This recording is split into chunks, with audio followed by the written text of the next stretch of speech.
The Smurg by Jessiy. Read by Alex Mabella. Chapter 19. A scream pierced the air as the couple was drying off. Hermione grabbed her wand, and with a flick she was fully clothed, running pell-mell out into the hallway. Merope was on the floor, hands over her face, screaming bloody terror. "Merope!" Hermione asked, trying to pull her hands away from her face when the inconsolable woman started babbling. "Merope, I can't understand. What happened?" "He's gone." "Gone? Who's gone? Albus?" "Albus, Tom, gone," she cried. "What's happening?" Gellert said. "Something about Albus and Tom," Hermione said over her shoulder. Oh, Merlin." Merope broke down into more tears. "What, honey?" Hermione said in a slow, even tone. She couldn't do anything unless she knew what to fight against. "Albus, he was there with me in bed, but then he was gone 1 minute, touching me the next, and oh, I thought it was suspicious, and I went look, but where would he go? To Tom? And so I nipped up. Tom's gone," she finished on a wail. "Did Albus take Tom?" Hermione asked bewildered. "I don't know," Merope screamed. "Gone, both gone." Gellert slipped an arm under Merope's knee and the other under her neck, lifting her as if she weighed nothing. He frowned as he turned toward Hermione. "Love, why don't you go find Albus? I'll stay here with Merope." Hermione nodded and took the stairs 2 at a time, calling for Jasper as she ran. "Jasper!" "Mistress?" "What happened here?" "I is not knowing. No one has come or gone since young master is brought." "Albus and Tom are both gone." The elf closed his eyes, and around him came the unmistakable sound of elves apparating in. Every single one of the family elves arrived in a loose circle. "He is here," Jasper said. The noise of the murmuring elves was like a beehive. Hermione, their center, their queen. They buzzed in agitation, and magic crackled in the air. Ellie, the house elf that ran the housekeeping, stepped forward. "I fears it. Something." The other elves hummed even louder, leaning into the matron elf as if the contact was needed for whatever magic they were casting. "I think stays here, mistress." She shook her head as she continued, ears flapping. A tearful and clearly remorseful kinder behind the elder elf and supported her with her own body. "Well," Hermione breathed, once Tom and Albus were safe, she would take the young elf aside and tell her that this was not her fault. Unless she had betrayed them, but that wasn't likely at all. However, Dobby was able to do it once, and against his master's wishes, to warn Harry Potter. The kernel of doubt was there, but her faith in the elf was strong. Kinda loved Tom just as much as she did. "I is taking you, mistress." Not the gardening elf. "They is not in the house, methinks." Hermione reached out her hand and slid it gently into his long-fingered grasp, moments before elf magic took them where he thought Tom might be. Elf apparition was as different from wizard apparition as hummingbirds were from beluga whales. 1 minute they were in the foyer, the next they were in a dark cellar of some kind. It was dark and putrid, as if many, many things went there to routinely die. "Where is this?" Hermione asked, but Nod shook his head, his whole body trembling and ears flapping in fear. "Nod!" the tiny elf squeaked. "Black trade." "You can go, Nod. Thank you." She shivered. She heard the term just once, another lifetime ago.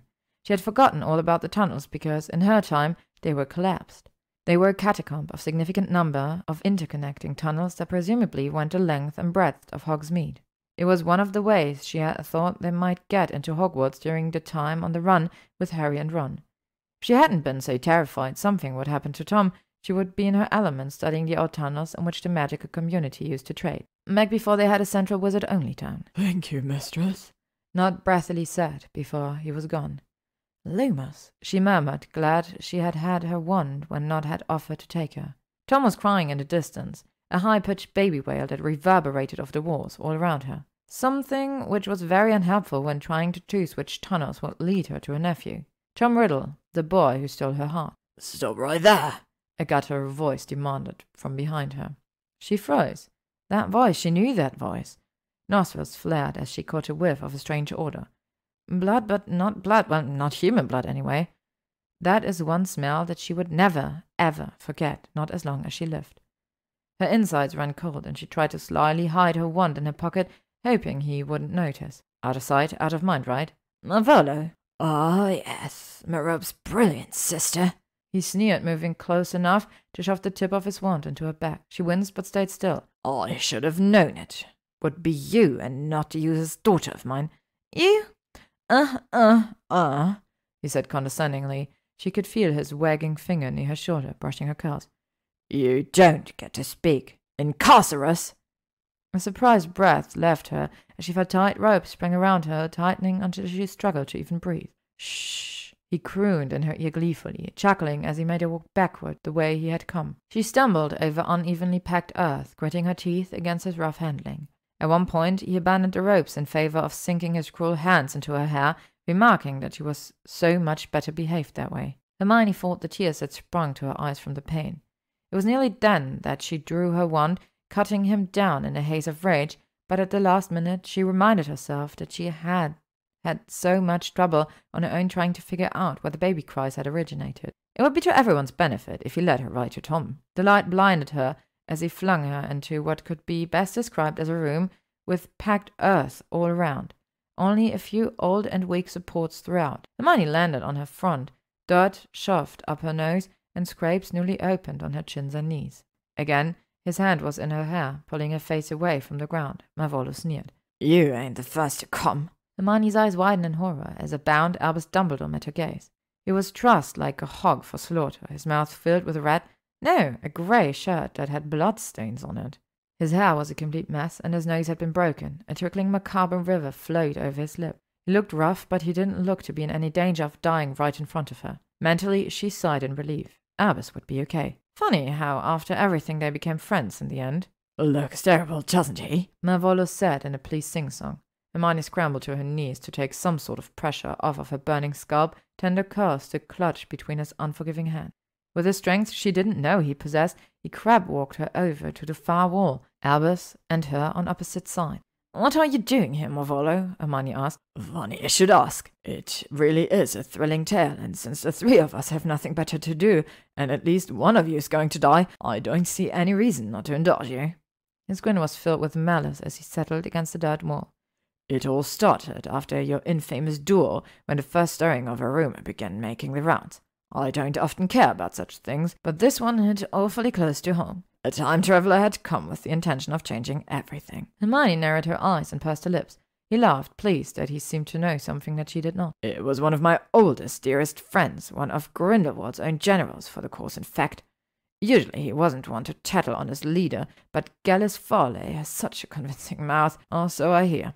From that moment, the news spread, and since the only newcomer was you, Hermione, that world became hyper-vigilant. When the next day you beat Albus Dumbledore in a duel by such a large margin, no one could believe it. You were the talk of town. Most of the notable families vowed to take you and bind you to them. You, after all, are the last of the Slytherin line. But you could have cared less for the company of your peers, opting instead to pull my dear wretch of a daughter from the hovel we call home. Why would you do that? Everyone speculated wildly. What was the significance of my rope gaunt? In the end, no one really cared who you befriended as long as your cunt and womb stayed pure. Then the fight was on. Which house would win the right to court you? Turned out to be Prince. Where all other houses backed off, he stepped in, wooing you, charming you. That is, until you dismissed him as if he were less than a spider under your boot. The great house of Prince disgraced. He wouldn't tolerate that, could not. His peers laughed behind their hands and made pointed reference to his new, lesser status. Everything his family worked for, every bit of support they had drawn over the years, gone in less time than it took you to tell him to fuck off. The politics of the powerful and wealthy are formidable, but you have to play the game to win, and he wasn't going to back down. He pursued you in the best way he knew. With a ton of gold, manipulation, and threats, he contrived a way to get you by force, calling in favor after favor. Except he didn't count on the loyalty that you had apparently earned from Dumbledore, also not accounting for Grindelwald's talent of slipping out of the tightest spots. Even his scheming came to naught. I can't imagine that he'd felt pretty. Not with the promises he made to marry your children off into their lineages. Since he didn't manage to bind you to him and was taken to Azkaban with a whole host of charges, his peers began to call in what they termed a risky debt, drained the Prince family covers nearly overnight. Though Prince was freed easily enough, and the time he spent among the Dementors focused him on his very real problem of how to forcefully bind you into a marriage bond, allowing him to reclaim his rightful inheritance back from the leeches who took advantage of his minor setback. That is when he came to me, for it wasn't a secret that I adopted you into the Gaunt clan. Imagine our surprise when the adoption, which appeared to be magically binding, was just a fucking document archived in the vaults that keep track of magical families and birth. Our plans derailed again, and both of us retreated to lick our wounds, biding our time.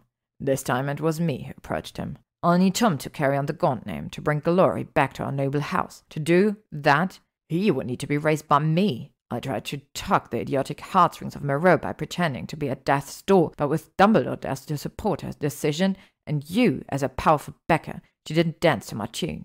It was clear I had to take the boy by force, but how? He was so well protected. 3 of the most magically formidable people in the world were at their side. So then I decided Dumbledore would need to go first. His disappearance would undoubtedly set off a chain reaction of such that would have you all play right into our hands. So far, I would say I was right. The moment I lured Dumbledore out of the house, I knew we were golden," he murmured, taking a moment to take a drink from a clear butter. It looked like water, but one couldn't be sure. Not down here, not in this light. Hermione slowly began to shift the ropes, struggling to inch her fingers in one of the deep pockets of her robe, the one that housed her wand. She needed to distract him, and she had a few questions she was wanting to ask. "How did you get through my wards?" "The wards were the easy parts," he said. "You would be able to keep out most everyone, but use blood wards, claiming both Merope and Tom as family. Helpful for me, since it is my blood that runs through both of their veins." "Where is Tom?" Hermione asked, her cold rage echoed eerily throughout the small chamber. The fact that he wasn't in the room scared her, but neither was Prince, and the bastard had to be sulking about somewhere, especially if what Marvolo said was true, and that he wanted to marry her. He wouldn't dare to hurt Tom, at least not until she was bound to him tighter than a Chinese maiden's foot. "Tom is perfectly fine and sleeping peacefully. Prince is keeping him company. You look shocked. What, do you not have faith in your betrothed?" he chuckled. Hermione merrily curled her lip in disgust. "No matter, I am sure he will bend your indomitable will to us soon enough. We are waiting for Merope to join the party before we meet again. You see, I want her here, watching as I tear meddling Dumbledore limb from fucking limb. She will be as malleable to my wishes as a suckling babe after that. She will come home, and the boy will be mine to shape as I please. You will be married, and Grindelwald at some point will break his oath and probation by leaving the property. And the second he crosses the border, the Aurors will pounce. They will not give him a second chance at freedom. Ingenious, is it not?" Dumbledore's muffled yell seemed to amuse Marvolo, brandishing his wand as if imagining where he was going to lay the first severe curse.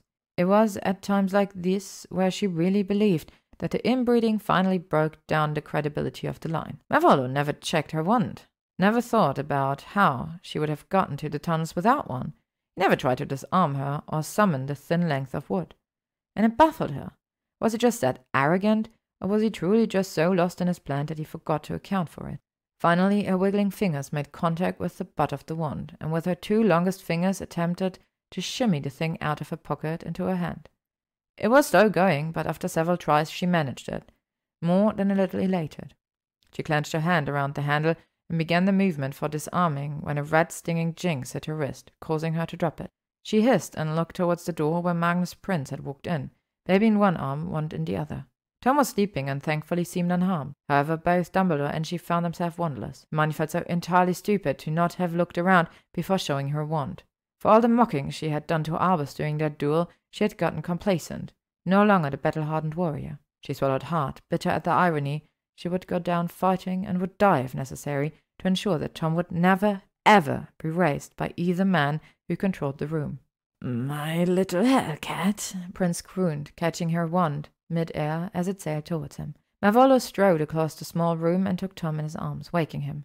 He wasn't cruel or anything, but there was just something about the detachment on his face that worried Hermione.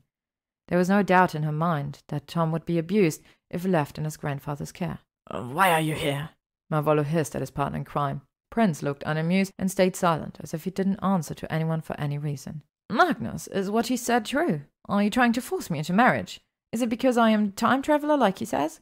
Hermione said, thinking fast. She had to do something before Merope arrived, and preferably before Marvolo started amputating Albus' extremities. "I'm not going to lie, dear. The thought of where you came from is very heady to the family pride. But you know why I would marry you. I never lied when I said that my pool of choosing was extremely small, and you were just so exciting from the very first. I, of course, would prefer you willing, but I will do what I need to make you mine. You will accept in time that I chose what was right for us, and you would even be able to visit Merope and Tom from time to time. I will be such a wonderful husband. What a lucky woman you are." Hermione stared at him, calculating how best to outmaneuver him. She was coached by a Slytherin, Draco Malfoy, in avoiding exactly these pitfalls.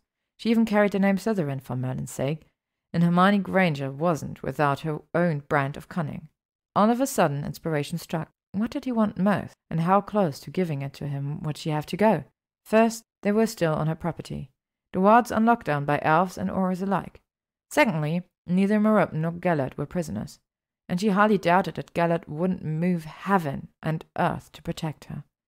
Facts acknowledged, she made her decision and turned her body towards Prince. "What can I say to you to free Albus and Tom?" "I have made deals that cannot be broken, my dear." "What if I agree to marry you? Free will and all that. Will that change your mind?" Malvolo growled, clutching the baby to his side. Tom was uncomfortable and confused and started to whimper. Hermione's heart leapt into her throat, and by the terrified look in Albus' eyes, he felt the exact same way. "If I let Dumbledore go, you will just hunt me down on your behalf and try to take you away from me." "What if I make an unbreakable vow? Will you help me then?" "All you want is for Tom to grow up with his mother and father, untethered to the Gaunt House?" he asked, clarifying, clearly trying to figure out a way that she could be tricking him. Hermione was pleading with every known and unknown god that Gellert would find her when she most needed him. She was counting on his protective instincts. He had saved her once, he could save her again. "Yes," she said. Prince smiled and turned both his wand and Hermione's wand on Malvolo Gaunt, heedless of the baby wiggling in his arms. Malvolo slashed the air with his wand, a cut intended for Prince's doubling-crossing throat. But Prince was quick, throwing up a protective shield before letting loose a stunner. Malvolo was sprier than anyone knew and had twisted out of the way. The red stunner hit the dirt-packed wall inches above Dumbledore's head, spraying the man in a liberal coating of dirt. Hermione struggled to her feet and was ecstatic when her shaky legs held her. Lights blurred as the two men dueled, and Hermione knew true terror. It was agony knowing that at any moment Tom would be the one to suffer. After several tense seconds, Malvolo stumbled, barely staying upright, and Hermione knew that this time they would be hit by the stunner that Prince would no doubt flick in their direction. Hermione knew it was time to move. A memory came to her, floating up in the forefront of her mind just as she made a conscious choice to intervene. "And if you ever find yourself in a position without your wand," Draco said, moving close behind her, grabbing her arm and bending it just the right way. "Elbow to throat. I'm telling you, no one ever expects to get an elbow in the throat." "I will keep that in mind," she said as she pretended to do just that to Draco. "Funny," he deadpanned. "As vicious as you are, I am sure I would never survive." "Poor baby," she crooned before elbowing him in the gut. He bent over double, growling before he pounced on her, knocking her to the ground. "You are going to get it now, Granger." They ended up in a tangle of arms and legs on the floor, both laughing as they wrestled with each other.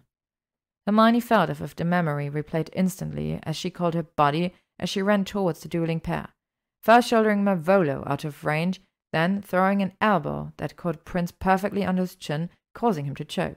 A stunner flew from the tip of his wand, catching her squarely in the chest, but before she went down, she saw the most glorious unintentional magic flow out of Dumbledore as he stood breaking his bonds. Tom was in his arms, Malvolo at his feet before the spell took her, sending her into sweet unconsciousness. 2 days later she woke up in her bed, a healer on the chair near the fireplace. Albus holding Tom while standing and staring out the window, Merope next to her bed, and Gellert on a chair next to the bed, holding her hand while he slept. "What happened?" she asked, wincing against the pain in her head. Albus turned to her and smiled, Tom cradled in his arms. "When you began to run to them, I knew you would take the stunner meant for my son, and I just couldn't watch it. Listening to my death, your death, and Malvolo's sick plans for my family was nothing compared to the fear I felt as I watched them duel. Tom, my son, in that madman's arms. I was quite beyond myself. I managed to free myself, take back my son, and bury us all in those Merlin-forsaken tunnels. Luckily, I was able to protect us in a cocoon barrier, knocking out both Prince and Malvolo with the magic, and once I realized we were trapped, I called for Jasper. He has never ever come when I called, but this time he did. I owe that elf a great debt for getting us all out of there." "Merope and Gellert, they were looking for you and Tom. What happened?" "Merope had not bring her to the entrance of the tunnels, while Gellert got help from the Aurors. It was their quick field medic that saved your life. You weren't hit with a stunner, Hermione. Prince hit you with something much, much darker." "How did Gellert get the Aurors here so quick?" she asked, half afraid of the answer. "I walked to the boundary and stuck my foot on the other side. Never saw an Auror move so fast," Gellert said as he studied her face, reaching a shaking hand out to stroke the soft counters. "I thought I was going to lose you." "I'm made of much stronger stuff than that," she said, smiling. "I told you ages ago that he was a perfect match," Merope mumbled sleepily from the pillow next to Hermione's. Merope had climbed in at some point while she was out, wrapping round her as if she were a descendant of Devilsnare. Gellert arched his brow and smirked, leaning in. "You were made for me, love. It was clear from the very first time I laid eyes on you." Don't make me laugh. You're a terrible flirt to anyone after female persuasion. Was, he modified. Fine, she rolled her eyes. You used to be a terrible flirt. Happy? Delirious, he said wryly. When the teasing abated and his cocky smirk dropped, his face softened into something much more tender. It may not have been the first time I saw you that you captured my heart, but there is no doubt that you always interested me. Our chemistry is unlike anything I've ever come across before. I doubt I will ever find it with anyone else. Hermione blushed and pressed her face in her pillow as Gellert leaned in, cradled her face between his large, gentle hands, and captured her lip. I suppose the healer should take one last look at you, Hermione. Then we will be off, Albus said, smacking the sleeping healer lightly on his shoulder, waking the man up with a grunt. Yes, the man muttered, gaining his feet. Merope chuckled and pulled Hermione closer, arms wrapped around her middle, burying her face in the croon of her neck. Gellert was not the only person who had been terrified of losing her, and it humbled Hermione to see how many people grew to care for her since her arrival. Merope was the sister she never had, and Gellert was the love of her life, the man who had given up his goal of world domination. Though she didn't believe for 1 second that it was for her that he had done so. She was under the impression that it was the knowledge that he ultimately wouldn't win that changed his mind. And she quietly wondered, as the healer's diagnostics hovered above her, if Gellert would one day rise up, taking another opportunity to battle against those who didn't have magic. But she rather thought that maybe, just maybe, his feelings for her would be just strong enough to stop him. The end. The next chapter will be the epilogue. Thank you for listening to this chapter of The Smurg by Jessiy, read by Ella Max Mabella. If you would like to stay up to date on upcoming chapters and stories, you can follow me on YouTube, Spotify, AO3, Instagram, or Tumblr.